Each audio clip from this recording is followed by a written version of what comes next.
Good morning, everyone. I, CMA Amit Kumar Arora, welcome you all in this video lecture. Today, we will discuss about functions and role of financial management.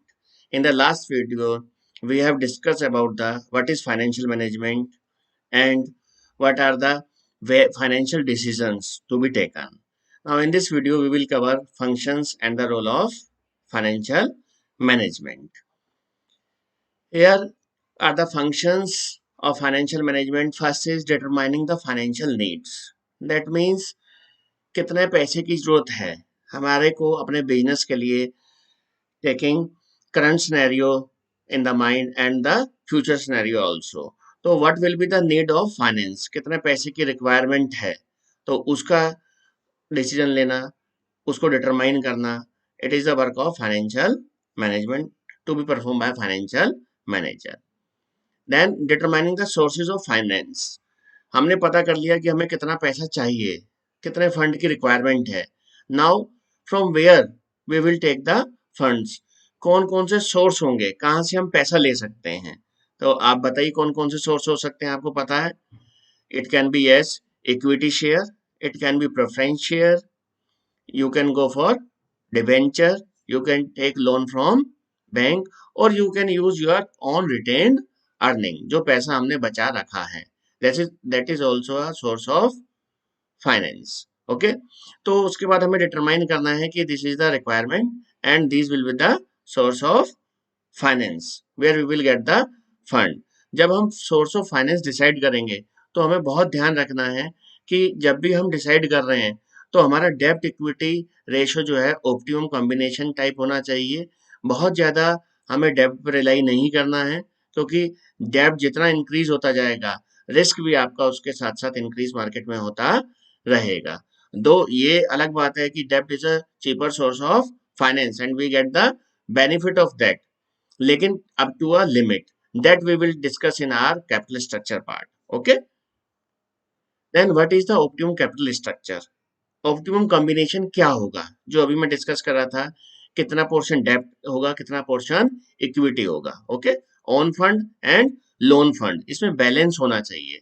बहुत ज्यादा आप loan की तरफ जाएंगे तो भी नुकसान है, विदाउट लोन अगर आप सर्वाइव करना चाहेंगे तो भी आपको एक तरह का नुकसान आएगा, क्योंकि आपकी कॉस्ट ऑफ कैपिटल उस केस में ज्यादा आएगी, जो कि हम डिस्कस करेंगे कैपिटल स्ट्रक्चर चैप्टर में. Then we have to do cost volume profit analysis. Cost का सेल के साथ और प्रॉफिट के साथ क्या रिलेशनशिप है, that we have to do, ताकि हम अच्छा प्लानिंग कर सकें. Then we have to do the profit planning and controlling. Profit को प्लान करना है, कितना हमें प्रॉफिट अर्न करना है और कैसे उस पर कंट्रोलिंग करना है, जो हमने प्लान बनाया है उसको कैसे हमें अचीव करना है. Fix assets management. Management of assets is also the responsibility of financial manager. Fix assets में जैसा कि आप जानते ही हैं, ह्यूज अमाउंट ऑफ इन्वेस्टमेंट होता है, बहुत महंगी महंगी मशीन्स हैं, टूल्स हैं जिसको हमें खरीदना है, and these are the one time investment and the benefit we will get for more than may be 5 year और 10 ईयर. तो लॉन्ग टर्म डिसीजन है, तो इसलिए जब भी हम फिक्स असेट्स का डिसीजन ले रहे हैं तो हमें बहुत ज़्यादा ध्यान रखना है, क्योंकि ये डिसीजन ऐसे हैं जो कि हमने पहले भी डिस्कस किया था कि हम इजीली इनको चेंज नहीं कर सकते, बिकॉज अगर हम रिवर्स करेंगे तो हमें बहुत सारा लॉस बियर करना पड़ेगा, क्योंकि बहुत आसान नहीं होता है ये डिसीजन को रिवर्ट करना. It involve huge amount of money. Then project planning and evaluation. किस प्रोजेक्ट में हमें पैसा लगाना है. There can be so many alternative projects. बहुत सारे प्रोजेक्ट्स हो सकते हैं, हो सकता है सब प्रोजेक्ट हमें प्रॉफिट टेबल हो, एनपीवी पॉजिटिव दे रहे हो. Then we have to evaluate, क्योंकि अगर सारे प्रोजेक्ट प्रॉफिटेबल हैं लेकिन हम सब में पैसा नहीं लगा सकते, क्योंकि ultimate we have limited funds. अगर हमारे पास फंड्स अनलिमिटेड हो तो हम ठीक है, हम सारे प्रोजेक्ट्स में जो है फंड लगा सकते हैं. And we have to evaluate कौन सा बेस्ट प्रोजेक्ट हमारे लिए होगा, किसमें हमें मैक्सिमम बेनिफिट मिलेगा. तो ये डिसीजन बहुत ही क्रूशियल डिसीजन है, because we are taking decision for a project which will give the benefit in the upcoming 10 or 15 years. So in present we try to estimate the what amount we will get from the project. तो हम कोशिश करते हैं ये पता करने की कि अगर हम आज की डेट में हमें जो है कितना रिटर्न उस प्रोजेक्ट से आएगा। तो ये फ्यूचर से रिलेटेड डिसीजन है, so it is very difficult. Then capital budgeting are the decision regarding the investment of funds into the fix assets. किन असेट्स में पैसा लगाएं। सपोज हमें एक जेरोक्स मशीन खरीदनी है, तो there are so many alternatives. कई तरह की मशीन होती हैं, सबकी अपनी अलग क्वालिटी है। कोई फ्यूल एफिशिएंट है जिसमें कार्टेज कम लगेगा, किसी का आउटपुट पर मिनट बहुत ज्यादा है कि एक मिनट में जो है 100 पेज जो है प्रिंट आउट आ सकते हैं, ठीक है। किसी मशीन का फीचर है ये स्मॉल साइज और लार्ज साइज में जो है कन्वर्ट कर सकता है किसी भी पीस को और आपको फोटोकॉपी दे सकता है। So keeping the requirement of the organization. और यहाँ मैं ये कहना चाहूंगा, not only the present requirement. आज की कंडीशन को आपने नहीं देखना है कि आज मेरी रिक्वायरमेंट क्या है, क्योंकि वो मशीन हमारे को 10 साल तक काम आएगी let's say.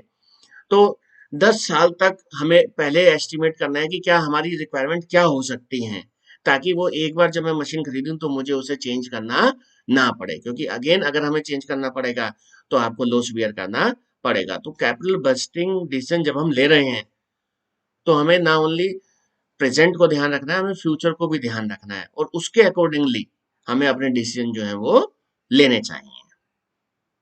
Working capital management, आपने बिजनेस स्टार्ट कर दिया, ठीक है, लॉन्ग टर्म इन्वेस्टमेंट फंड आपने लगा दिया।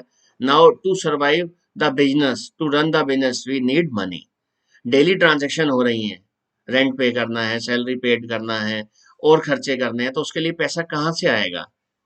सो working capital management we need to do. Working capital का मतलब है रोज डेली डे टू डे के जो एक्सपेंसेस हैं उनके लिए हमें अरेंजमेंट करना है। क्योंकि अगर मान लो आपने कार खरीद लिया, आपने 10 लाख रुपए लगाया, कार खरीद लिया, कैपिटल इन्वेस्टमेंट कर दिया, बट कार को रन करने के लिए क्या चाहिए, पेट्रोल तो चाहिए ना, उसके लिए पैसा भी तो मैनेज करना पड़ेगा, अदरवाइज कार जो है वो that is of no use. तो इसलिए हमें ऑर्गेनाइजेशन में हमें ध्यान रखना है, केवल कैपिटल जो लगा दिया, असेट्स खरीद लिया, okay, but for the working of that वो खर्चे भी हमारे पास होने चाहिए और हर वक्त हमारे पास वो पैसा अवेलेबल होना चाहिए। तो इसका भी ध्यान हमें जो है फाइनेंशियल मैनेजमेंट में रखना है। Then dividend policy, last time भी मैंने डिस्कस किया था अपनी वीडियो में। This is the most important decision to be taken. How much amount we have to distribute out of the profit. Basically अगर हम बात करें तो प्रॉफिट पे राइट किसका है, शेयर होल्डर्स का, उनको देना चाहिए। मेरी कंपनी का अर्निंग पर शेयर आया से 20 रुपीज पर शेयर, क्या मैं ये सारा डिस्ट्रीब्यूट कर दूं, 20 का 20, 15 करूं, 10 करूं, 5 करूं, कैसे डिसाइड करूंगा। So we have to take the decision what will the dividend policy of the organization. बहुत तरह की डिविडेंड पॉलिसी हो सकती है। अगेन ये हम एक और चैप्टर है हमारे पास पूरा डिविडेंड के ऊपर, तो वो हम डिस्कस करेंगे, पूरे यूनिट है कौन कौन से चीजें हैं जो हमें ध्यान रखनी चाहिए डिविडेंड डिक्लेयर करने से पहले, कितने टाइप ऑफ डिविडेंड होते हैं, ठीक है, डिविडेंड डिस्ट्रीब्यूट करने से पहले हमें क्या क्या चीजें ध्यान में रखनी है, तो that we will discuss. Now moving to the role of financial management, क्या रोल है। तो इस रोल को 5 एज में क्लासीफाई किया करा है, 5 ए हैं जो परफॉर्म करने हैं। Now what are these 5 A's. First is anticipation. Anticipation means estimating financial need, कितना जरूरत है पैसे का उसको एस्टिमेट करना, कितना रिक्वायरमेंट है। Then acquisition, to collect finance, कहाँ से हम वो पैसा कलेक्ट करेंगे। What will be the sources, short term sources अलग होने चाहिए, लॉन्ग टर्म सोर्सेज अलग होने चाहिए। लॉन्ग टर्म डिमांड जो है फंड्स की वो लॉन्ग टर्म सोर्सेज से ही फुलफिल होनी चाहिए और शॉर्ट टर्म डिमांड जो है सोर्सेज की वो शॉर्ट टर्म सोर्सेज से ही फुलफिल होनी चाहिए। अगर हम ऐसा नहीं करेंगे तो हमारी ऑर्गेनाइजेशन को लॉस बियर करना पड़ेगा।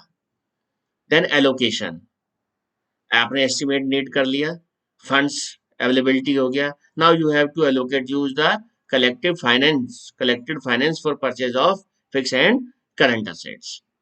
Then we have to do the appropriation of the profit, dividend पर शेयर क्या होगा एंड रिटेन अर्निंग क्या होगी, मुझे पास कितना पैसा रहेगा। क्योंकि मुझे अपना फ्यूचर को भी सिक्योर करना है। जो भी ये पैसा मैंने कमाया मैं सारा का सारा खर्च नहीं कर सकता, मुझे सेविंग भी करनी है। तो retain earning is the saving of the organization, ताकि कल को फ्यूचर एक्सपेंशन प्लान है वहां पे मैं अपना पैसा यूज कर सकूं। या आज मैं अच्छी अर्निंग कर रहा हूँ, it may be possible future is uncertain, कुछ ऐसा हो जाए कि 3 साल बाद मैं अच्छा नहीं कर पाऊं, then to survive at that time I need money. तो मेरे पास अगर फंड्स होंगे तो मैं सर्वाइव इजीली कर पाऊंगा, अदरवाइज मैं सर्वाइव नहीं कर पाऊंगा। तो इसलिए सर्वाइवर के लिए भी हमें जो है अपने पैसे को रिटेन करके रखना है for the growth of the organization. तो हमारे हमें हर वक्त तैयार रहना चाहिए एडवर्स कंडीशंस को फेस करने के लिए भी। Now, next is assessment. That means controlling of all financial activities. हमें हमेशा कंट्रोलिंग करना है, देखते रहना है जो भी फंड इन्वेस्ट कर रहा है वो अप्रोप्रिएट रिटर्न दे रहे हैं नहीं दे रहे हैं, सही जगह पर इन्वेस्टमेंट कर रहे हैं, प्रोजेक्ट इवेल्यूशन तरीके से हो रहा है नहीं हो रहा, जो हुआ था उसके बेसिस पे जो है सारी चीजें हो पा रही हैं या नहीं हो पा रही। तो ये 5 A's हमें याद रखने हैं: anticipation, acquisition, allocation, appropriation and assessment. ये सारे काम जो हैं एक फाइनेंशियल मैनेजर को अपने यहाँ डेली लाइफ में करने हैं। Okay, and these are the repeated work. ये नहीं है कि ये वन टाइम एक्टिविटी है, these are the continuous work. Okay, so thank you very much. So I believe you have learned in this video. Here we have discussed about the what are the role of financial management and the functions of financial management. In the next video, we will discuss about the type of risk. There are systematic and unsystematic risk and risk and return trade-off. So thank you very much.